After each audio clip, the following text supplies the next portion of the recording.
नमस्कार दोस्तों।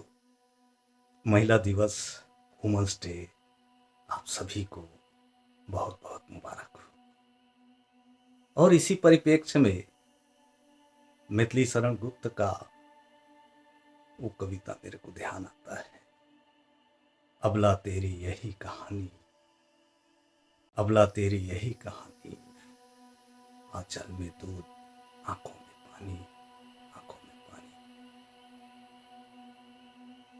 670 करोड़ आबादी वाले इस विश्व में आधी आबादी महिलाओं की है, लेकिन वर्तमान परिदृश्य में हम देखते हैं कि महिला को अबला कहा जा रहा है। ऐसा क्यों है? और निश्चित तौर पर हमारे जहन में कुछ न कुछ तो सवालात आते ही होंगे।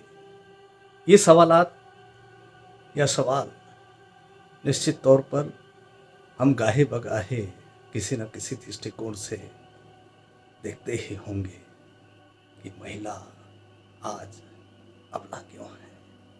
और अफ्रीका के एक गांव की बात करूं, उमोजा, वहां सिर्फ महिलाएं ही निवास क्यों करती है? पुरुषों का प्रवेश निषेध क्यों है? साथ ही साथ आधी आबादी होने के बावजूद आज महिलाएं अपने वैदिक अधिकारों से क्यों महरूम है? और कन्या भ्रूण क्यों हो रहा है?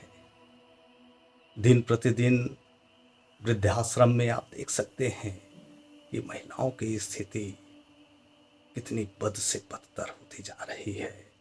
भले ही उसके पुत्र विदेश में ऊंचे मुकाम में काम क्यों कर रहे हैं। क्या आपके जहन में ये बात नहीं आता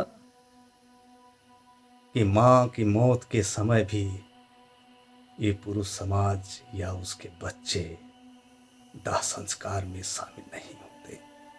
कितनी विडंबना है ना हमारी सोसाइटी की।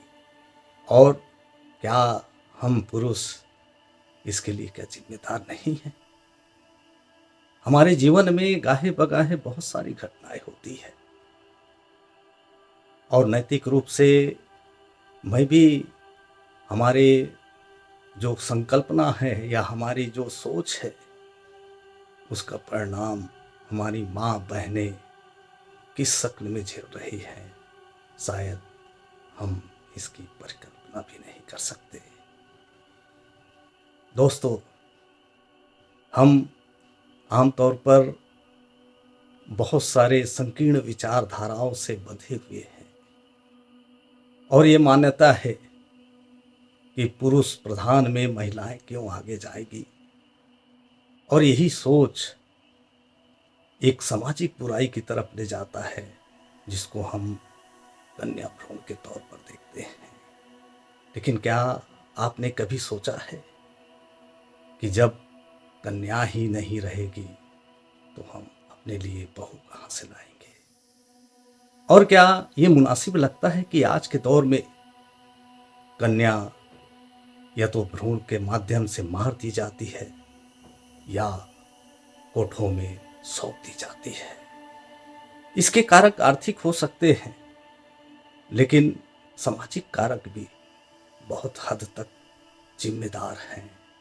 और वो कहानी स्वामीनाथ पांडे की जैसे विभिन्न वीडियो में मैंने उल्लेख किया है, जरूर गौर कीजिएगा और साथ ही साथ इस बात को भी रिकॉल कीजिएगा कि इन तमाम सामाजिक बुराइयों में हमारा कितना योगदान है, क्योंकि ये जानना निहायत जरूरी है। जब हम जानेंगे नहीं तो एनालिसिस कहाँ करेंगे? क्या आपने गौर किया है कि प्रसव पीड़ा के दौरान एक महिला कितनी दर्द को सहन करती है? और आमतौर पर सामान्य स्थितियों में इस दर्द जो है आदमी को मार सकता है। क्या आपने गौर किया है कि महिलाएं 7 वर्ष तक अधिक क्यों जीवित रहती है?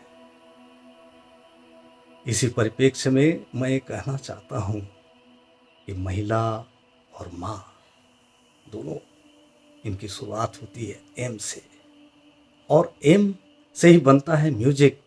हमारे जीवन को संगीतमय बनाने वाली माँ या फिर महिला में से यदि एम हटा दिया जाए तो आप क्या समझते हैं क्या बचेगा? ये सिर्फ बचेगा सीख। हमारा जीवन जो है सीख हो जाएगा, और इसके बावजूद हम उनकी क्या दशा के लिए जिम्मेदार नहीं हैं? ये सुलगते प्रश्न निश्चित तौर पर जो भी शख्सियत जरा भी इसमें गौर करेंगे तो जहन में ये बात आता होगा। है, आमतौर पर मैं महिला या माँ को 3 स्वरूपों में पाता हूँ। यद्यपि महिला में जो माँ का स्वरूप होता है वो सबसे सर्वश्रेष्ठ माना जाता है। बहन के तौर पर वो प्यार दर्शाने वाली रहती है, तो माँ के शक्ल पे उसकी भूमिका हम किसी प्रकार से भूल नहीं सकते।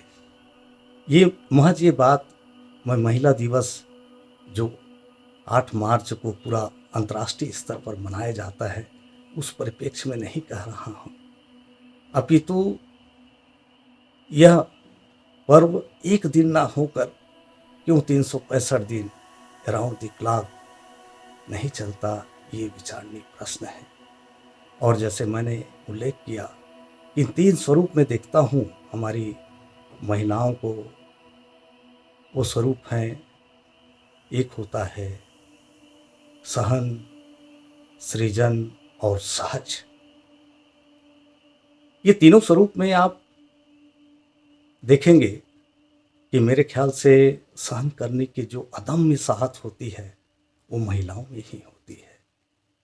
और सहजता के दृष्टिकोण से देखा जाए तो ये प्यार के प्रतीक तो है ही है। और माँ हो या फिर महिला हो, बच्चे सबसे सहज पाते हैं अपने बात को उनसे कम्युनिकेट करने के लिए। और इसीलिए प्रकृति ने जो सृजन का दायित्व तो दिया है वो सिर्फ महिलाओं को ही दिया है। पुरुष महज सिर्फ इसमें सहभागिता ही अदा करता है। जैसे मैंने उल्लेख किया कि जब लेबर पेन के दौरान एक महिला जो दर्द की बेहिनता दर्द महसूस करती है, वो दर्द एक सामान्य पुरुष नहीं सहन कर पाता। और इवन जो है यदि इंटेंसिटी के दृष्टिकोण से देखें तो इस दर्द के परिणाम स्वरूप पुरुषों की मौत भी हो सकती है। लेकिन प्रसव पीड़ा के दौरान जो महिलाएं दर्द महसूस करती हैं वो वास्तव में बहुत ही पीड़ादायक तो है। लेकिन कुछ चीज़ जब सृजन करने का दायित्व तो आता है तो ये दर्द महज एक खुशी या आनंद में बदल जाती है। हमारे जीवन में 2 प्रकार के स्ट्रेस होते हैं, एक होता है डिस्ट्रेस और दूसरा होता है यूट्रेस। आपने देखा होगा कि हमारी माँ या बहनें समय से ज़्यादा या फिर 24 घंटे क्यों काम कम कर लेती है, थकान क्यों महसूस नहीं होता? और इसके लिए ये जिम्मेदार होता है हमारा यू स्ट्रेस, जो उन्हें आनंद प्रदान करती है। और कोई भी चीज़ करने में जब हमको आनंद प्राप्त होता है तो थकावट नाम का चीज़ नहीं होता, और शायद इसी का परिणाम है। महिलाएं इसीलिए मदर इंडिया भी हो सकती है, दुर्गा भी हो सकती है, काली भी हो सकती है। डिपेंड करता है कि हम किस शक्ल में उसकी पूजा करते हैं। दोस्तों, इसीलिए शायद एक प्रसिद्ध शायर ने माँ के संदर्भ में भी कहा है कि चलती फिरती आंखों ने अजा देखी है, मैंने जन्नत तो नहीं माँ देखी है, माँ देखी है। तो माँ या फिर महिला के संदर्भ में ये वीडियो यहीं तक। नए वीडियो में नए विषयों के साथ आपसे पुनः मुलाकात होगी। तब तक के लिए नमस्कार।